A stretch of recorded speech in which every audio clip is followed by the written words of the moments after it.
Lorsque vous dites l'humain augmenté, ne subissez plus l'IA, apprenez à la maîtriser. Est-ce que dans votre parcours, il vous est arrivé, ou bien dans votre expérience personnelle, un moment où vous avez été confronté à cette nécessité-là ou de reprendre le pouvoir sur la technologie? De reprendre le pouvoir, je dirais, voilà. Moi, bon, comme je connais je connais ce qui se passe à l'intérieur, je n'ai jamais donné le pouvoir à la technologie pour la reprendre. Donc, je dirais, personnellement, confronté au cas où je dois reprendre le pouvoir sur la technologie, moi, j'ai toujours été plutôt dans la position de je dois être le dresseur. Si je prends c'est-à-dire, la technologie, c'est un cheval. Voilà. Si je prends à la Ganie, on a des chevaux. Les chevaux, ils dansent à la Ganie. On les voit, c'est très beau. Mais tout le travail qui a été fait, le cheval, à la base, il est sauvage. Donc, il sait courir. Je ne peux pas courir plus vite qu'un cheval.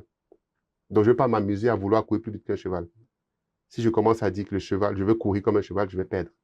Le cheval, il court, mais il n'a pas mon intelligence. Si tu le prends sauvage, il va courir là, à la puissance, il va courir dans tous les sens.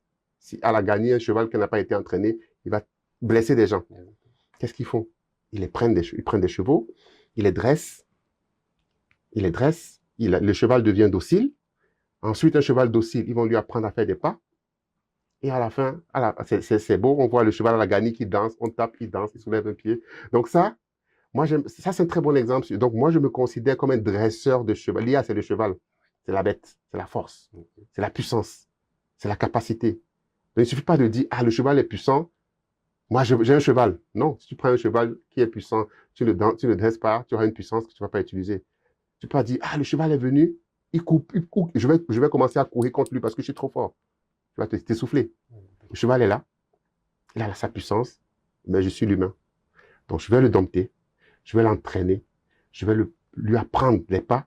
À la fin, il sera beau. Je vais monter dessus, je vais porter des jolis apparats et je vais aller à la Ganie, on va danser, les gens vont applaudir, personne ne sera blessé. Donc, moi, je me considère dans ce rôle-là pour l'IA. Et ma peur, c'est que, bon, ma peur, j'ai pas peur. J'ai vraiment pas peur parce que je sais dompter le cheval et je sais ce que le cheval sait faire. Je sais ce que cheval ne sait pas faire.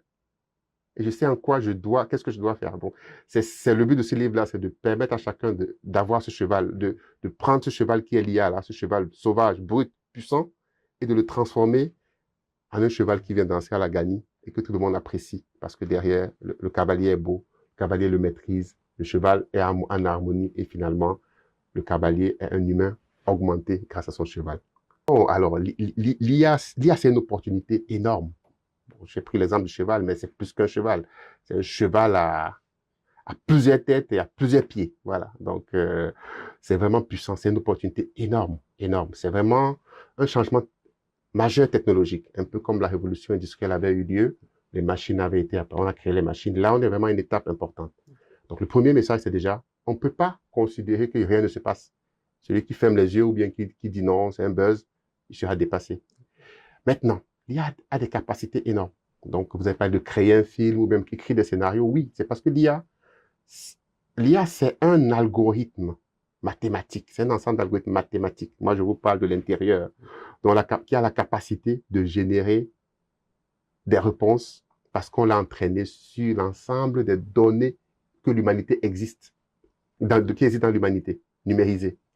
Donc, si l'IA a lu plein de scénarios de films, il prend tous les films de Hollywood, il lit les scénarios de films, il va détecter à ce qu'on appelle un modèle, il va trouver, et ensuite, il sait les films qui ont des succès, il va tout seul détecter qu'est-ce qui fait que ce film a un succès. Et puis, ce qui fait que ce film a un succès là, c'est ça, il va stocker dans son modèle. Et quand toi, tu vas lui dire maintenant, je veux créer un film à succès, il va s'inspirer de ces films à succès qui ont eu lieu, pas d'un en particulier, mais de l'ensemble. Il va te proposer un scénario. Mais ça ne veut pas dire que ce film aura du succès. Hein. Attention. C'est pas parce on a fait la moyenne de tous les films à succès et on a fait un film qui aura du succès. Donc, c'est là la peur. C'est-à-dire, il va écrire un scénario, mais si je prends ce scénario-là et je vais réaliser le film, il peut être un flop. C'est là que le scénariste, c'est-à-dire le scénariste qui est augmenté, il va plus rester là pour réfléchir ce scénario tout seul. Où il aura des idées de scénario, il va soumettre à l'IA, l'IA va lui proposer des éléments, l'IA fait des propositions. Il n'a même pas conscience. L'IA n'a pas une conscience. C'est une machine. C'est un algorithme. C'est des outils mathématiques font des calculs et qui donnent des résultats, ça sont transformés en des données. Voilà.